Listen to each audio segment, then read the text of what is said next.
Welcome to another edition of Pitmaster, an Old Virginia Smoke podcast. My name is Luke Darnell, and this week we have a very different version of Pitmaster in that we don't actually have Pitmasters as guests this weekend, but this is probably one of the most exciting weekends that we have for Old Virginia Smoke, especially, but for a lot of teams around the country. And this is the weekend of the giant DC BBQ Battle in Washington, D.C.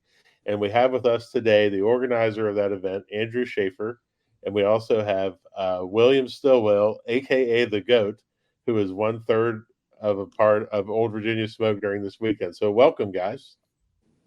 Thanks for having me. Yeah, thank you. I hope you can sense my excitement. I'm pretty pumped up about this event. I really love it.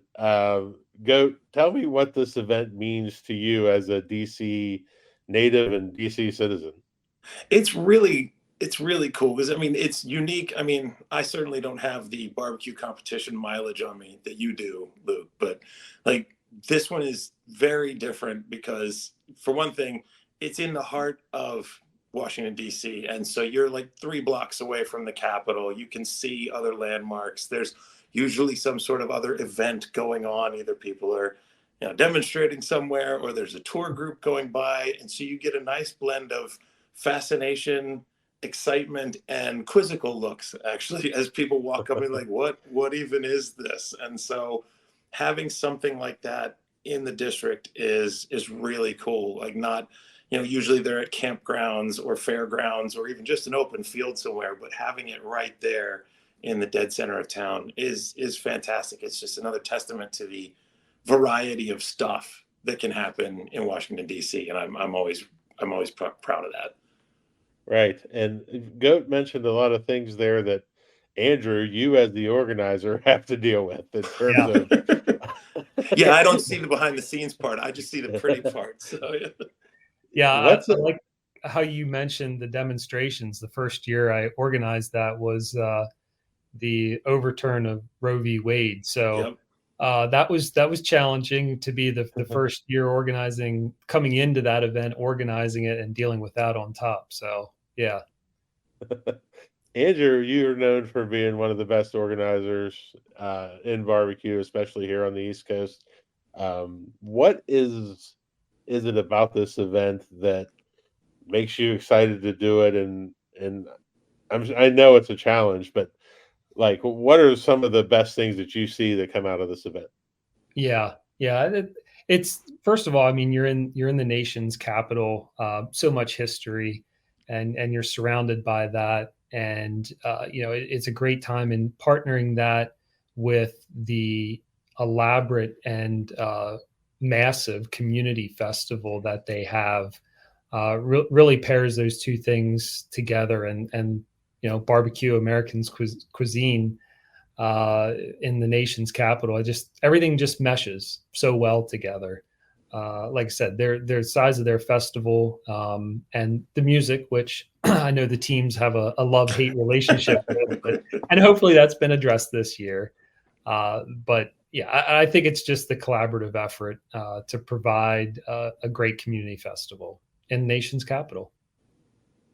Right. Yeah. And us as cook teams, we've always said, like, I tell people all the time, they're like, should I do this contest? I'm like, absolutely, everybody should do it once, because where else? You get to go play with fire and knives and stuff in Washington, D.C. in front of the Capitol. Like, right. And not have to look over your shoulder for it. Yeah. Right. It's just amazing. As I've spent the majority of my career working down there in that very area, and to be there and go do what I actually love there it means a lot. Goat, you've been there for many years with us now, it seems like. What's your fondest memory of the DC BBQ Battle? That's hard to pin down. I was just thinking, I used to go way back when just to see concerts and get free samples. And so being able to join hang out and be, what do they call it in wrestling? The local enhancement talent for one of the cook teams has been an honor. I would say there's the first year I went down, it may not be a fond memory, but it's always a little bit of a smirk when it rained constantly for the full weekend, and that was kind of interesting. I mean, it wasn't great for the organizers. That was a long time ago, but it was cool for us to be able to go like, oh, well, at least we're not gonna, cook to death outside. I would say the fondest memory is probably the year that you were doing chicken and finishing up chicken, and the playlist started, and we had the back window of the trailer open, and people were walking by as you and I are just acting just foolish inside, singing along to songs that we have no business singing along to. And people are walking and peering into the trailer just to make sure, like, wait, what is even happening? And we're looking right back at them and thumbs up, and everybody's walking by. So that to me that's probably my happiest memory from inside the trailer. And then, anytime there's been calls, being able to go up with you guys and stand up there, feeling like I've earned it, especially the year we did the lamb balls, or the goat balls, I guess was what they were officially christened that year. So I felt great that I actually could contribute to success, instead of just being like, all right, I'm here as a gopher, tell me what to do. So that was cool. Well, yeah, one year the ancillary, Andrew, was lamb. So we took our leg of lamb and we hand ground it in the trailer and made meatballs. Nice. But we then quickly transitioned that to goat balls. Yes, my innate OCD for perfect spheres that were all almost exactly the same size and shape in the 9-sphere tray was noticed very early on, and they're just like, well, this is yours now, go for it. And I said, all right, fine. Nice. There's worse things to have an aptitude for. Right. Yeah. Andrew, this is your 3rd year doing this. Is that correct? That's correct. And I can tell you from a cook team's perspective how much better of an experience it is for the cook teams. What do you think is going to be the biggest enhancement for the teams this year? Yeah, that's a great question. Well, we kind of made mention of the cook teams being on Pennsylvania Avenue in the past and really being intertwined with the festival. Not that that's not going to happen this year, but we've decided to move all the cook teams along 3rd Street, basically right in front of the Capitol building. So it'll be from Pennsylvania Avenue past Madison down to Jefferson will be the cook. Oh, wow. So you're basically at the end of the mall, between the end of the mall and the Capitol building there. So, I really think that's going to add to the experience for the cook teams. While they're still part of the event, we've got our little portion over here, and we're a little bit separate from kind of the hustle of that event and the noise, and especially the judges. We want to make sure that they have a comfortable experience. Although it's 100 degrees and we're going to be on blacktop. So, that could be a little bit challenging, paired with that. And then we've got a couple new ancillary categories this year. So I really enjoy seeing the teams prepare these, out of the box, if you will, turn-ins for the ancillaries. I like to see ancillaries that are open, that encourage a pit master's imagination and creativity. So we really enjoy seeing those turn-ins come in, and that's something that I always look forward to. Your 4 standard KCBS meets are one thing, but I feel boring. Yeah, right. I feel like the ancillaries, the payouts are decent. This year we're looking at a prize pot of $45,000, which is pretty substantial right now for a KCBS sanctioned event. And it's spread pretty equally across all the categories. So, I think the 2 big things would be the prize pot enhancement this year. And that was done to try to get more teams in, as well as moving to 3rd Street for all the teams.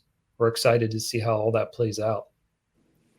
I will say one of the things. Oh, sorry. Yeah, go ahead. One of the things that has always been, I don't know if it's a bummer, but like when people will walk by, they're just attending the competition or the festival, and they'll come down and they'll be like, ooh, free samples? And it's like, nope, sorry, health department says no. Because at some competitions, you can kind of sneak some stuff over to people. But yeah, it's very, very clear and cut. Like, no, I'm sorry, we can't hand anything out. Well, for one thing, we're also in the middle of tournaments. We're preparing boxes. And it's like, we'd love to talk about what's going on inside there, but we're a little bit busy on the inside. So Right. I'm usually the front person for that. I'm usually like kind of the gatekeeper, I guess you could The say. bouncer. Like, yeah. Yeah. And well, I can tell you that me and Kim just spent an hour and a half planning everything that we're doing for all the ancillaries, including plating, and super excited about turkey smoke and the Rosetta Steak contest, which we won 2 years ago. And I got to call myself the national steak champion for a year, which really irritated a lot of SCA people, but I really don't give a shit. It was fine. And I have to say, I'm super excited about the Bakkens sauce edition this year. Yeah. I'm excited about another swing at the Impossible Meat. Last year didn't. Yeah, and I mean, we're going with a whole different manufacturer, producer this year, so it's a better product. I'm going to go ahead and tell you Okay. that in my practice, I enjoy it. It's not bad. okay. I really like it. And turkey smoke, again, I'm going to continue to throw my hat into that ring, see if I can eventually get a turkey call. And yeah, I'm just excited about all of it. And I mean, the notion of defending my national sauce championship, That's right. it's no small thing. Right. No small thing. When we talk about joyous parts of this event, Andrew handing me that cup last year for finals is in my top 3. Yeah. I acted like Harry Potter had won the Goblet of Fire, and I was like, it was getting the knife and the golden child. Right. I was just walking around going, ah! I was so excited. So excited. And then I basically accused Kim of ruining the sauce that we turned in for finals and said we had no chance. And yeah, it was fun. So Andrew, are there any other special things going on during the event that you'd want people to check out? I think the best thing there, if you're planning on attending it as the public, definitely check out the website. There is a substantial list of vendors attending. They're giving out tons of free samples. There's great entertainment all weekend through multiple stages. But yeah, they basically zoned the entire event this year. So you can check out that event map. Everything's posted on their Facebook site and their website. And yeah, make sure you stay hydrated and wear sunscreen because it's going to be hot on that blacktop. Yeah, that's a big deal. Everybody that's listening to this that may be attending, bring lots of water, drink lots of water. There's beverages of a non-alcoholic nature available everywhere. Just make sure you keep putting those in your system. We don't want to have a podcast next week about somebody going down. I personally am going to get an IV tomorrow. Just getting it out of the way. Yeah. Okay. Okay. I take hydration very seriously, and I don't want to get messed up here. And I will say, as far as that is concerned, like at least one of the sponsors every year has had those little cool towels to go around your neck as well. So those are plentiful. Even if you don't show up with one, they have proved invaluable the last couple of years, especially once it comes to Sunday afternoon and you've been out there the whole weekend and you're just sitting there waiting for wrapping up and you're just like, whew. So yeah, those have definitely been lifesavers. And I don't even think that's a big exaggeration. They've been at least incident savers. So yeah, right. I mean, my team has one thing on Saturday, or two things. Like, don't miss any of the ancillary turn-ins, and make sure you go to Milk Bar and get samples. Like, those things have to happen, or else don't come back to the trailer. Basically, oh yeah, that's. I mean, not even basically. I think you said that verbatim one time. Yeah, it's like if you don't come back with Milk Bar, don't come back. So. And it is one of the things I just want to compliment you on again, Andrew, is really the logistics of this for the barbecue teams. It's come so far in 3 years in terms of it's been 3:00 in the morning before I've been parked before. And having that, last year was, I can't remember. I know I was the last one in, not that I remember that, but it wasn't that late that I was, that mad. And it was, just the improvements in that and eliminating that stigma of people like, oh, never go cook there. Like, Yeah. it's not nearly as bad as you think, and it's one of the more incredible barbecue experiences. And you've done nothing but accentuate that and make that a better situation. So I just wanted to thank you.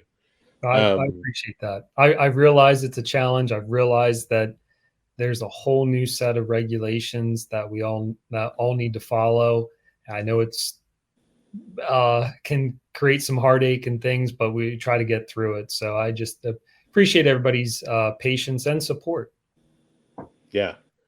Also, Goat, I need to let you know that I don't know if you've seen the signage for the DC BBQ Battle this year in the stores. I just saw one and did a reel on Instagram, but it is 80s throwback. Oh. Yeah. Oh, I see. So if you have some pastel Zubaz pants, those should make an appearance. I was going to say, do we have to dress accordingly? Yeah. Yeah. So I can find some sweatbands. Yep. We've got that 80s paired with some Olympic, since it's Olympic Summer Games this year. So it's pretty interesting. Yeah. I got to do a lot of, last week I was doing some travel and got to talk a lot about barbecue and talked a lot about DC since it was upcoming. And probably one of my favorite memories of the giant DC BBQ Battle was playing wiffle ball with Wee Man from Jackass in the middle of Pennsylvania. The U.S. was very heavily involved in this contest, and Wee Man was actually a judge that year, and he came by in the morning when we were playing wiffle ball, because who doesn't want to play wiffle ball on Pennsylvania Avenue in front of the Capitol? I know of 10 people that have done it, and they were all there that day. Amazing. One of them was Wee Man, and one of them was me. And so I brought up those pictures, and it was just unbelievable. Like, it's that contest has made a ton of great memories, and I'm looking forward to the memories that it makes this year. Good. Yeah. So, all right, for those of you that listen and check it out, look at your hashtags on social media. Hashtag DC or BBQ in DC. Hashtag BBQ in DC. You can find information if you go just Google Giant DC BBQ Battle. You can find out the schedule of events, the entry points, and any last words for anybody attending, Andrew? Oh, like I said, if you plan on attending, check out that website. As Luke said, have a plan of what you want to see. Try to align that with some entertainment you're interested in, and be sure to grab a bag and grab all those samples and enjoy your time. Make sure to go check out the Wienermobile too. That's there you go. Yeah. Get your giant foam hot dog hat. Yep. Right. What about you, Goat? If you're even remotely interested in barbecue or just food in general, honestly, I mean, the amount of samples and new products and just events and stuff. If you like food, come on down. If you like barbecue, it's a can't miss. Like, it is just a great time. You can find definitely way worse excuses to hang out downtown in DC on a summer weekend. So just like you said, make sure you hydrate, do your best to dress cool and stay as cool as you can. But it's a blast, and I am so grateful that I get to participate. I'd be there even if I weren't. So I'm really happy to be able to be part of it. That's right. Swing by the old Virginia. Go ahead. I would say if you're visiting and you do like barbecue, we've got two local teams that are competing and vending. Smokecraft and Good Googly Goo are both be on vendor row, and they're entered in the contest. So, a good opportunity for those that want to sample that competition barbecue. There you go. Make sure you check out Smokecraft and Good Googly Goo. If you're interested in just watching a very agile, large man dance to some 80s tunes, swing by the Old Virginia Smoke Trailer and the Giant DC BBQ Battle. Hope to see all of you guys down there. Thanks a lot, guys, for being on. Absolutely.